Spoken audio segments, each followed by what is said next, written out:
유란시아서 4차 개정본 오디오 제153편 가버나움에서 위기가 금요일 저녁 베세다에 도착한 날 안식일 아침에 사도들은 예수가 어떤 중대한 문제에 몰두하고 있다는 것을 눈치챘다. 그는 아침을 전혀 들지 않았고 점심때도 거의 드시지 않았다. 안식일 아침 내내 또 전날 저녁에 12사람과 그 동료들은 작은 무리를 지어 집 근처에서 뜰에서 바닷가 주변에 모여 있었다. 그들 모두에게 긴장과 불안한 염려가 감돌았다. 예루살렘을 떠난 뒤로 예수는 그들에게 거의 아무 말도 하지 않았다. 그들은 주가 그렇게 골똘히 생각에 빠져 있고 말이 없는 것을 몇 달 동안 본 적이 없었다. 시몬 베드로조차 풀이 죽지는 않았어도 우울했다. 안드레는 낙담한 동료들을 위해 무엇을 해야 할지 막막했다. 나다니엘은 그들이 폭풍 전에 고요 한가운데에 있다고 말했다. 토마스는 보통 아님 무슨 일이 일어나려 한다는 의견을 표현했다. 빌립은 다윗 세베대에게 주가 무슨 생각을 하고 있는지 알기까지 군중을 먹이고 재우는 계획은 잊어버리라고 조언했다. 마태는 재정을 채우기 위해 새로운 노력을 기울이고 있었다.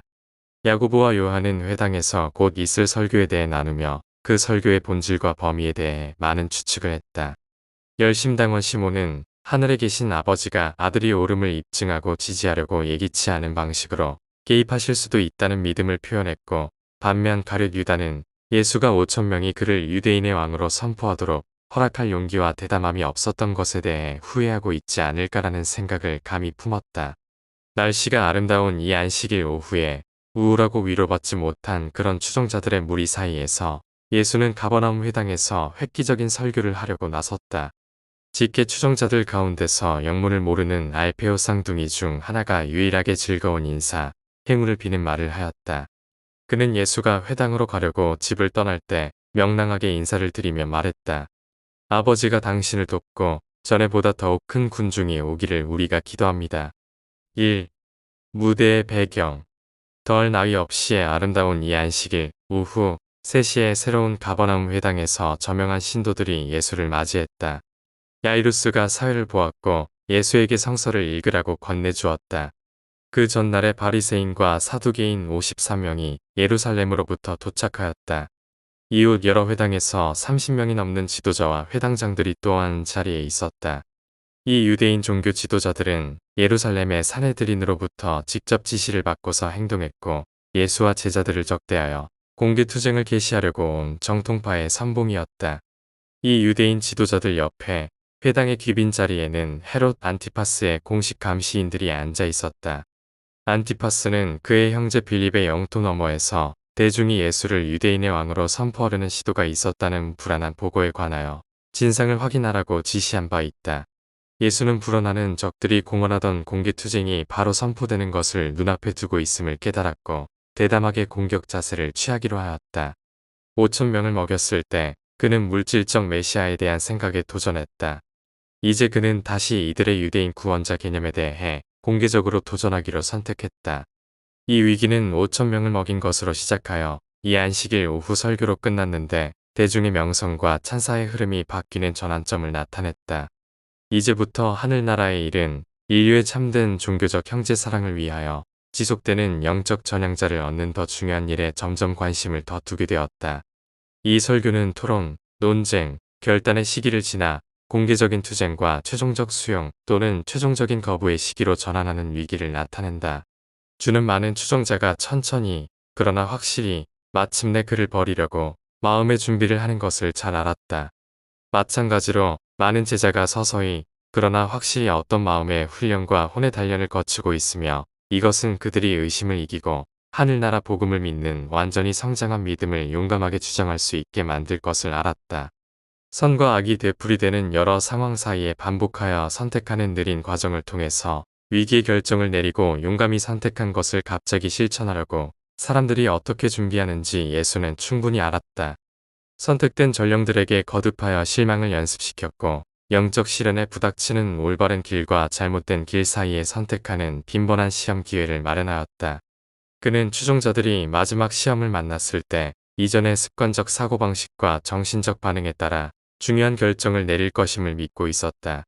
땅에서 사신 예수의 일생에서 이 위기는 5,000명을 먹임으로 시작되고 회당에서 이 설교와 함께 끝났다.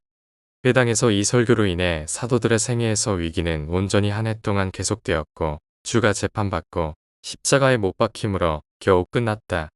예수가 말씀을 시작하기 전 그날 오후에 그들이 회당에 앉아 있는 동안 모든 사람의 마음속에는 꼭 한 가지 큰 신비, 꼭 한 가지 최상의 질문이 있었다. 친구와 정 모두가 꼭 한 가지 일을 깊이 생각하였으니 이것이었다. 왜 그는 그렇게 의도적으로 대중의 열광적인 흐름을 효과적으로 되돌렸는가? 바로 이 설교 전후로 불만을 품은 지지자들의 의심과 실망은 무의식적인 반대로 커졌고 결국에 실제적인 증오로 변해갔다. 가룟 유다가 처음으로 의식하여 예수를 저버릴 생각을 품은 것은 회당에서 이 설교가 있은 뒤였다. 그러나 그는 당분간 모든 그러한 성향을 효과적으로 억눌렀다. 모두가 당황한 기색이 역력했다. 예수는 그들을 당황스럽게 하고 혼란에 빠뜨렸다.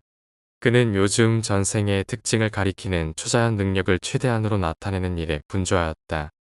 5천 명을 먹인 것은 땅에서 그의 일생의 유대인이 기대하던 메시아 개념에 가장 크게 호소한 한 사건이었다.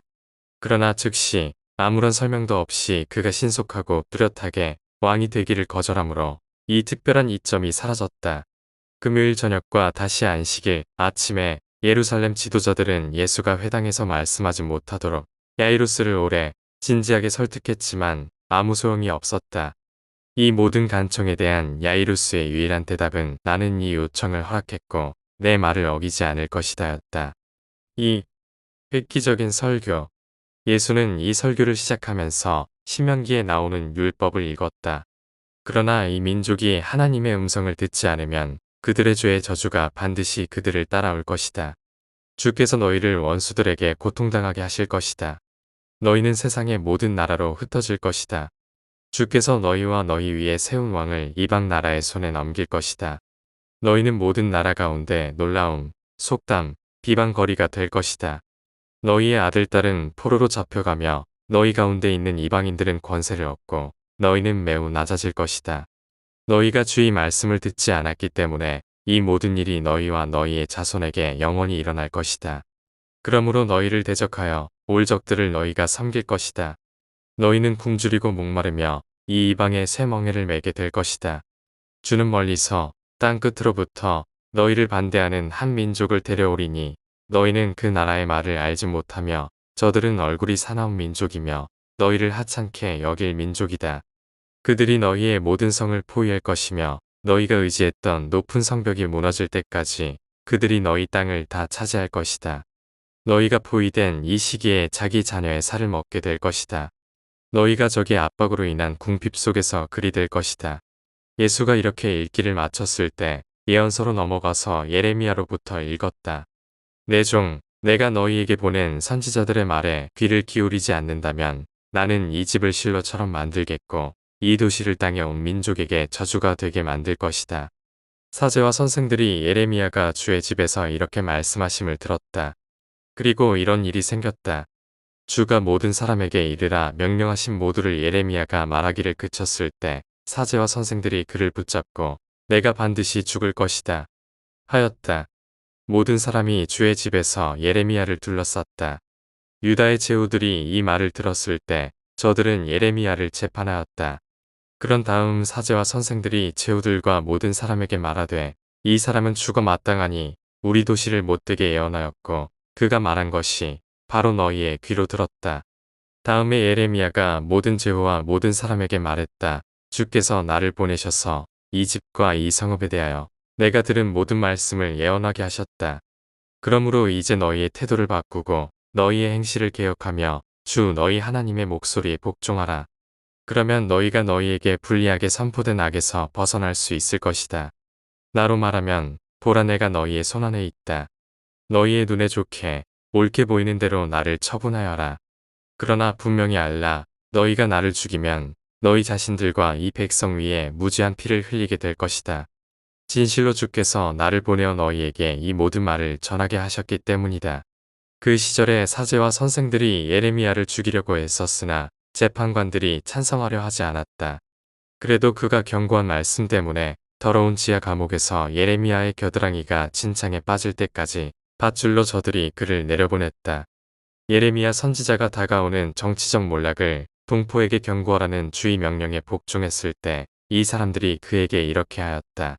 오늘 나는 너희에게 묻고 싶다. 이 민족의 주사제와 종교 지도자들이 감히 그들에게 영적으로 멸망하는 나를 경고하는 사람을 어떻게 하겠는가? 너희가 하늘나라의 입구로 이끄는 빛의 길을 걷기를 거절한다고 겁없이 지적하는 선생, 주의 말씀을 감히 선포하는 선생을 너희도 또한 죽이려 하느냐? 땅에서 내 사명의 증거로 너희가 찾은 것이 무엇이냐? 가난한 자와 버림받은 자에게 기쁜 소식을 전하는 동안 우리는 권세와 권력의 자리에 있는 너희를 다치지 않고 두었다. 우리는 너희가 존중하는 것을 조금도 공격하지 않았고 오히려 두려움에 사로잡힌 사람의 혼에게 새로운 자유를 선포하였다. 나는 내 아버지를 드러내고 하나님의 아들들의 영적 형제단체, 곧 하늘나라를 땅에서 세우려고 세상으로 왔다. 내 나라가 이 세상에 속하지 않는다고 여러 번 너희에게 상기시켰음에도 불구하고 나의 아버지는 여전히 더욱 뚜렷한 증거가 되는 영적 변화와 회복을 추가하여 너희에게 많은 물질적 이적을 나타내는 활동을 허락하였다. 너희가 내 손에서 무슨 새로운 징표를 구하느냐? 내가 선언하니 너희는 결정을 내릴 수 있는 이미 충분한 증거를 가졌다. 진실로 진실로 오늘 내 앞에 앉은 여러 사람에게 말하니 너희는 어느 길로 갈 것인지 선택할 필요에 직면해 있다. 여호수아가 너희의 선조에게 말한 것과 같이 내가 너희에게 말한다. 너희가 누구를 섬길 것인지 오늘 선택하라. 오늘 너희 가운데 많은 사람이 갈림길에 서 있다. 군중이 배불리 먹고 난 뒤에 저 건너편에서 나를 찾을 수 없었을 때 너희 중에 일부는 나를 추적하려고 일주일 전 폭풍우가 있을 때 근처에서 대피했던 티베리아스의 어선들을 고용하였다. 무엇 때문이냐? 진리와 의를 찾거나 동료인간을 어떻게 섬기고 보살피는지 더 잘 알고자 한 것이 아니었다. 아니, 너희가 수고하지 않고 얻은 빵을 더 많이 가지기 위함이었다. 생명의 말씀으로 혼을 채우려 함이 아니요 오직 쉽게 얻는 빵으로 너희의 배를 채우기 위함이었다. 메시아가 온다면 선택한 백성 모두를 위하여 생활을 즐겁고 편안하게 만들 기적을 행할 것이라고 너희가 오랫동안 가르침을 받아왔다. 그러므로 이렇게 가르침을 받은 너희가 빵과 물고기를 갈망하는 것이 이상한 일이 아니다. 그러나 너희에게 선언하니 그런 것은 인자의 사명이 아니다. 나는 영적 자유를 선포하고 영원한 진리를 가르치고 살아있는 믿음을 키워주기 위해 왔다. 형제들아, 썩어가는 고기를 쫓지 말고 오히려 영생을 위해 양분을 주는 영적 양식을 구하라. 이것은 받아먹고자 하는 모든 사람에게 아들이 주는 생명의 빵이니 아버지가 이 생명을 한없이 아들에게 주셨다. 하나님의 일을 행하기 위하여 우리가 무엇을 해야 합니까? 너희가 물었을 때 나는 알기 쉽게 말했다. 하나님이 보낸 자를 너희가 믿는 것, 이것이 하나님의 일이다. 그런 다음 이 세회당의 문설주에 장식된 만나 항아리와 포도송이를 가리키면서 예수는 말했다. 너희는 너희 조상들이 광야에서 하늘의 빵인 만나를 먹었다고 생각하지만 내가 너희에게 말하건대 그것은 땅의 빵이다. 모세가 너희 조상들에게 하늘의 빵을 주지 않았지만 이제 내 아버지는 너희에게 참된 생명의 빵을 주려고 준비하고 계신다. 하늘의 빵은 하나님께로부터 내려와 세상의 사람들에게 영생을 주는 것이다. 우리에게 이 생명의 빵을 달라고 너희가 말하면 나는 대답할 것이다. 내가 이 생명의 빵이다. 내게로 오는 자는 배고프지 않겠고 나를 믿는 자는 결코 목이 마르지 않을 것이다. 너희는 나를 보고 나와 함께 살며 내가 한 일을 보았으면서도 내가 아버지에게서 온 것을 믿지 않는다. 그러나 믿는 자들은 두려워 말라. 아버지의 인도하심을 받는 자는 다 내게로 오겠고 내게로 오는 자는 결코 쫓겨나지 않을 것이다. 이제 나는 너희에게 단호히 선언하노니 내가 땅에 내려온 것은 내 뜻을 이루기 위해서가 아니라 나를 보내신 이의 뜻을 행하고자 함이다. 그가 나에게 주신 모든 사람 가운데 하나도 잃지 않는 것, 이것이 아버지의 뜻이다. 아들을 보고 그를 믿는 자마다 영생을 얻을 것이다. 바로 어제 내가 너희의 몸을 위하여 빵을 주었고 오늘 나는 너희의 줄인 혼을 위해 생명의 빵을 준다. 이제 너희는 이 세상의 빵을 기꺼이 먹었던 것처럼 영의 빵을 먹을 것이냐? 회중을 둘러보려고 예수가 한순간 멈추자 예루살렘에서 온 한 선생, 사내들인 회원이 일어서서 물었다. 내가 하늘에서 내려온 빵이며 모세가 황야에서 우리 조상에게 준 만나는 그렇지 않다고 하니 내가 너의 말을 제대로 알아들었느냐? 그리고 예수는 그 바리새인에게 대답했다. 내가 똑바로 알아들었다. 그러자 바리새인이 말했다.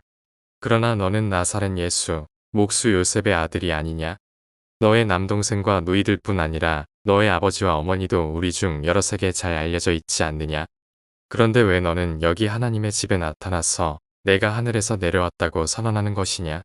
이 무렵 회당 안에는 많은 사람이 웅성거리고 있었고 큰 소동이 일어날 듯하여 예수는 일어나서 말했다. 인내심을 가지라.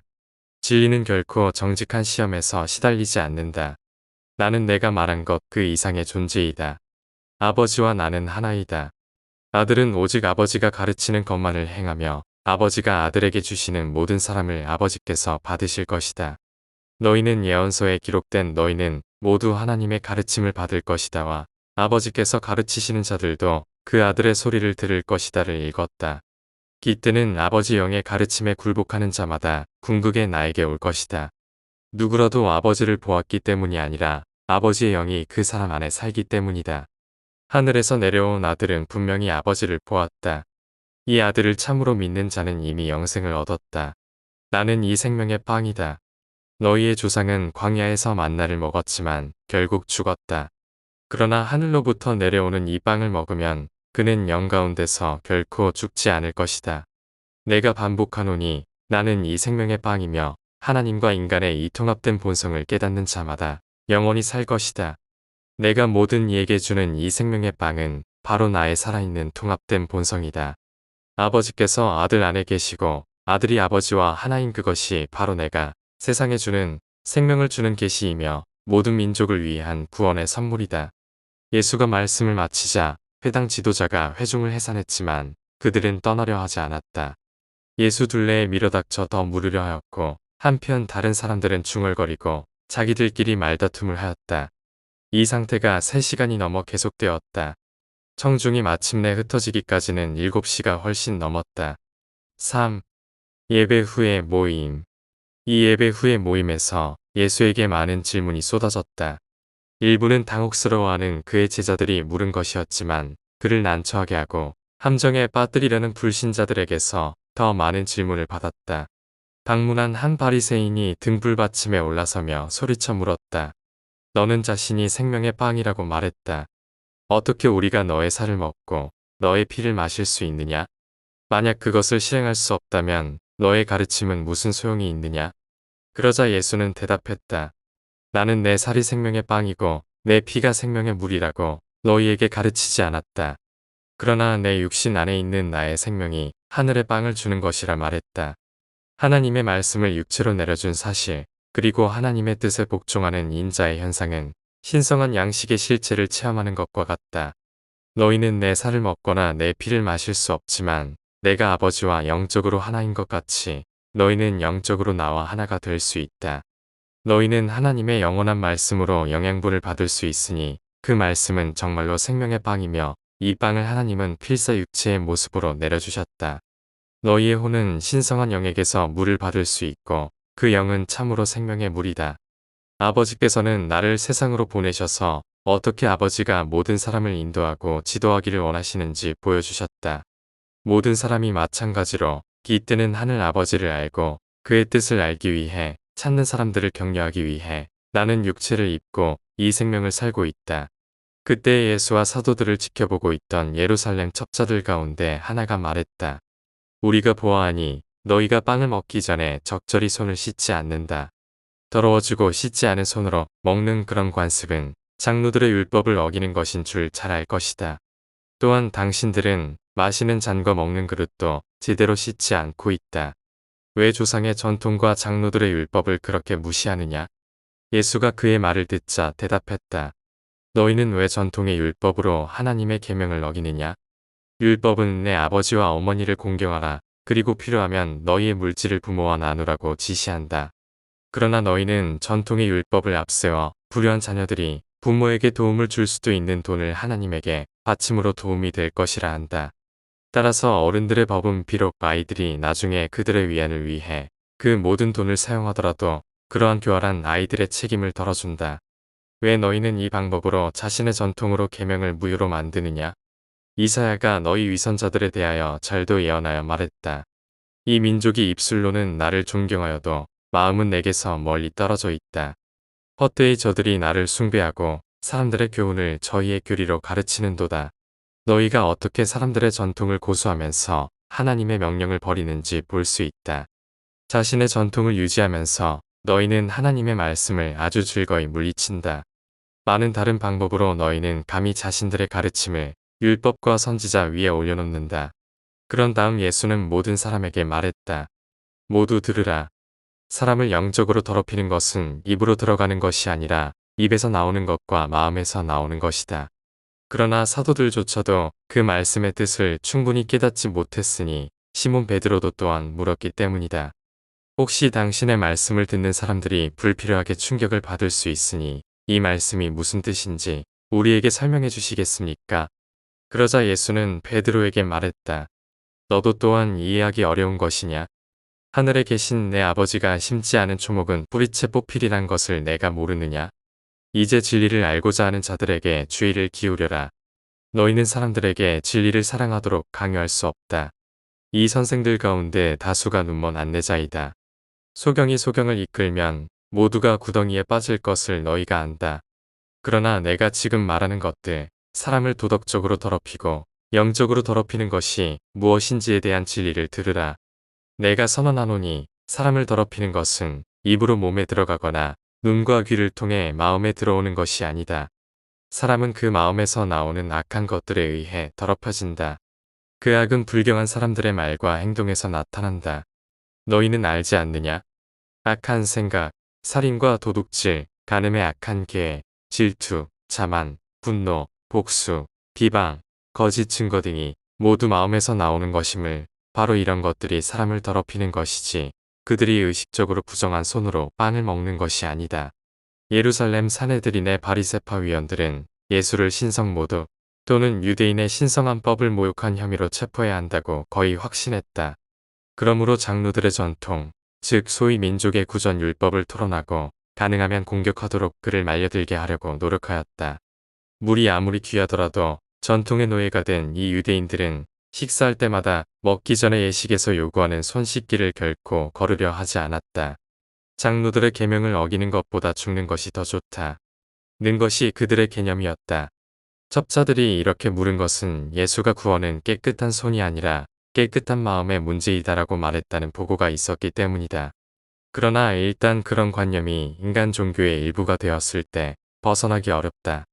이날 이후에 여러 해가 지났어도 사도 베드로는 깨끗한 것, 더러운 것에 대한 여러 전통에 대한 두려움에 얽매여 있었으며 마침내 특별하고 생생한 꿈을 꾼 뒤에야 벗어났다. 이 유대인들은 손 씻지 않고 먹는 것을 창녀와 거래하는 것과 같은 각도에서 보았고 둘 다 똑같이 추방되는 벌을 받을 수 있다는 사실을 기억할 때 이 모두가 더 잘 이해된다. 따라서 주는 성서의 가르침보다도 더 신성하고 유대인에게 더 구속력이 있는 것으로 간주되는 구전율법, 장로들의 전통이 대표하는 랍비 체계의 규칙, 규제 전체가 어리석은 것으로 폭로하고 논쟁하기를 선택했다. 예수는 종교 지도자들과의 공개적인 관계가 틀어진 것을 막기 위해 더 이상 그가 아무것도 할 수 없는 때가 온 것을 알았기 때문에 예수는 거리낌 없이 말했다. 4. 회당에서 하신 마지막 말씀. 이 예배 후 모임에서 한창 토론하는 가운데 예루살렘에서 온 한 바리새인이 다루기 힘들고 반항하는 귀신에 들린 한 미친 소년을 예수께 데리고 왔다. 이 미친 아이를 예수 앞으로 이끌면서 그는 말했다. 이와 같은 병에 너는 무엇을 할 수 있느냐? 너는 악귀들을 내쫓을 수 있느냐? 소년을 보았을 때 주는 동정심이 가득 차서 소년에게 오라고 손짓하고 나서 그의 손을 잡고 말했다. 너는 내가 누구인지 알고 있다. 그에게서 나오라. 그리고 내가 돌아오지 않도록 하라고 너의 충성된 동료 중 하나에게 내가 명한다. 즉시 그 소년은 정상이 되고 제정신이 들었다. 이것은 예수가 한 인간에게서 처음으로 악령을 정말로 쫓아낸 경우이다. 전에 있었던 모든 경우는 다만 악귀에 들렸다고 생각된 경우였지만 이것은 그 시절에 오순절 직전까지 때때로 일어났던 정말로 악마에 들린 경우였다. 오순절에 주의 영이 모든 육체 위에 부어졌고 이 하늘의 몇몇 반역자가 어떤 불안정한 부류의 인간들을 속여 이용하는 것을 영원히 불가능하게 만들었다. 사람들이 놀라워하자 바리새인 가운데 하나가 일어서서 악마들과 결탁하고 있어서 예수가 이런 일을 할 수 있다. 이 악마를 내쫓으면서 사용한 표현에 그들이 서로 아는 처지임을 예수가 인정했다고 비난하였다. 더 나아가서 예수가 악마의 두목인 비엘세붑의 권능을 입어서 이른바 그의 모든 기적을 일으켰다고 예루살렘의 종교 선생과 지도자들이 전에 결정하였다고 말했다. 그 바리새인은 말했다. 이 사람과 관계하지 말라. 그는 사탄과 함께 일한다. 그러자 예수가 말했다. 어찌 사탄이 사탄을 내쫓을 수 있느냐? 분열된 왕국은 스스로 서지 못한다. 집이 분열되면 금방 황폐해진다. 하나의 도시가 연합하지 않으면 포위를 견딜 수 있겠느냐? 만약 사탄이 사탄을 쫓아낸다면 그는 스스로 분열된 것이다. 그럼 어떻게 그의 나라가 설 수 있겠느냐? 그러나 너희는 알아야 한다. 아무도 강한 자의 집에 들어가 그의 재산을 빼앗을 수 없다. 먼저 그 강한 자를 제압하고 묶어야 한다. 그렇다면 내가 비엘세붑이 힘으로 악귀를 쫓아낸다면 너희 아들들은 누구의 힘으로 그것을 쫓아내느냐? 그러므로 그들이 너희의 심판자가 될 것이다. 그러나 내가 하나님의 영으로 악귀를 쫓아낸다면 하나님의 나라가 참으로 너희에게 임한 것이다.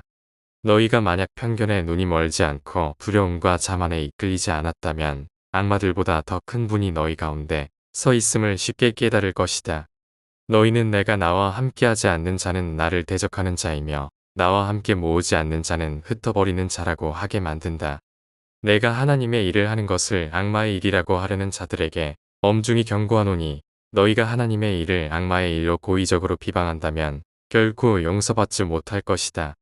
내가 진실로 말하노니 너희의 모든 죄는 용서받겠지만 하나님을 의도적으로 악하게 비방하는 자는 결코 용서받지 못할 것이다. 지속하여 그런 죄악을 행하는 자들은 결코 용서를 구하거나 받을 수 없으며 그들은 하나님의 용서를 영원히 거부한 죄의 책임이 있다. 너희 가운데 다수가 오늘 갈림길에 와 있다. 너희는 아버지의 뜻과 자신이 고른 어두운 길 사이에 불가피한 선택을 하는 시작에 이르렀다. 이제 택하는 그대로 너희는 궁극에 그렇게 될 것이다. 너희는 나무를 좋게 만들고 그 열매를 좋게 만들어야 하나 그렇지 않으면 나무가 썩고 그 열매가 썩을 것이다. 내가 선언하니 내 아버지의 영원한 나라에서는 열매로 그 나무를 알아본다. 그러나 너희 가운데 일부는 독사와 같고 이미 악을 택하였으니 어찌 좋은 열매를 맺을 수 있겠느냐. 결국은 너희의 가슴 속에 가득한 악을 너희의 입으로 말하고 있다. 그때 또 다른 바리새인이 일어나서 말했다. 선생님, 우리가 동의할 수 있는 미리 정해진 표적을 주어서 그것이 당신의 권위와 가르칠 권리를 확립하는 것으로 삼게 해주셨으면 합니다. 그러한 합의에 동의하겠습니까? 이 말을 듣자 예수는 말했다. 믿음이 없고 표적을 구하는 세대는 표징을 구하지만 너희에게 주어질 표적은 이미 너희가 가지고 있는 것과 인자가 너희 가운데서 떠날 때 너희가 보게 될 표적 외에는 어떤 것도 없다. 말씀을 마치고 나서 사도들은 그를 둘러쌌고 회당 바깥으로 인도했다. 말없이 그들은 베세다까지 함께 집으로 길을 떠났다. 주의 가르치는 전술이 갑자기 바뀐 것에 모두가 놀랐고 어느 정도 두려워졌다. 그들은 주가 그렇게 투쟁하는 태도로 행동하는 것을 보는데 전혀 익숙하지 않았다. 5. 토요일 저녁 예수는 몇 번이고 사도들의 희망을 산산이 조각냈고 가장 애틋한 소망을 거듭하여 짓밟았다. 그러나 어떤 실망스러운 시간이나 슬픈 기간도 지금 그들을 휩쓴 것과 같지 않았다. 게다가 이제 그들의 신변 안전에 관한 진짜 두려움이 우울한 느낌과 함께 섞였다. 민중이 갑자기 철저히 그들을 저버린데 그들 모두가 너무나 소스라치게 놀랐다. 예루살렘에서 내려온 바리새인들이 뜻밖의 대담해지고 단호한 결의를 나타낸 것에 그들은 또한 어느 정도 놀라고 당황했다. 그러나 무엇보다도 예수가 갑자기 전술을 바꾼 것에 당황했다. 보통의 상황이라면 그들은 이보다 전투적인 태도가 나타난 것을 환영했을 것이지만 실제로 일어난 바와 같이 이것은 기대하지 않았던 많은 것과 함께 이들을 놀라게 하였다. 이제 이 모든 걱정 위에 그들이 집에 도착했을 때 예수는 먹기를 거부하였다. 그는 몇 시간 동안 한 2층 방에서 혼자 계셨다. 거의 한밤이 되어서야 전도사들의 지도자 요압이 돌아와서 동료들 가운데 약 3분의 1이 그 사명을 떠났다고 보고했다. 저녁 내내 충성스러운 제자들이 오갔고 주에 대한 감정의 돌변이 가버나움에 널리 퍼졌다고 보고했다. 예루살렘에서 온 지도자들은 재빨리 이 불만스러운 감정에 부채질하고 모든 가능한 방법으로 예수와 그의 가르침을 멀리하는 운동을 조장하려고 애썼다. 이 시련의 시간에 12여인은 베드로의 집에서 회의를 열었다. 대단히 당황하였지만 그들 중 버리고 떠난 사람은 아무도 없었다. 자정이 조금 지났을 때 예수가 2층 방에서 내려와서 12사도와 그 동료들 가운데 섰는데 이들은 모두 30명쯤 되었다. 그는 말했다. 하늘나라가 이렇게 체질하여 가려내는 것이 너희를 괴롭힌다는 것을 알고 있다. 그러나 이는 피할 수 없다. 아직도 너희는 모든 훈련을 받은 후에도 내 말에서 너희가 흔들려야 할 어떤 합당한 이유가 있었느냐? 하늘나라가 이 미지근한 군중과 마지못해 믿는 제자들을 떨어버린 것을 보고서 너희는 왜 두려움과 절망으로 가득 차 있느냐? 하늘나라의 영적 가르침이 새로운 영광 속에 빛나려고 새로운 날이 밝아오는데 왜 너희는 슬퍼하느냐? 이 시험을 견디기 어려워한다면 인자가 아버지께로 돌아가야 할 때 너희가 무슨 일을 하겠느냐? 내가 이 세상으로 오기 전에 있던 곳으로 올라갈 때를 위하여 너희가 언제 어떻게 준비하겠느냐? 사랑하는 자들아, 너희는 기억해야 한다. 생명을 주는 것은 영이다. 육체와 그에 속한 모든 것은 거의 아무 유익이 없다. 내가 너희에게 말한 말들은 영과 생명이다. 기운을 내라. 나는 너희를 버리지 않았다. 많은 이들이 이 시대의 직설적인 말로 인해 상처를 입을 것이다. 이미 너희는 많은 제자가 떠났다는 소식을 들었다. 그들은 더 이상 나와 함께 걷지 않는다. 처음부터 나는 이 반쯤 믿는 자들이 길에서 떨어질 것을 알고 있었다. 내가 너희 12명을 택하여 하늘나라의 대사로 구별하지 않았느냐?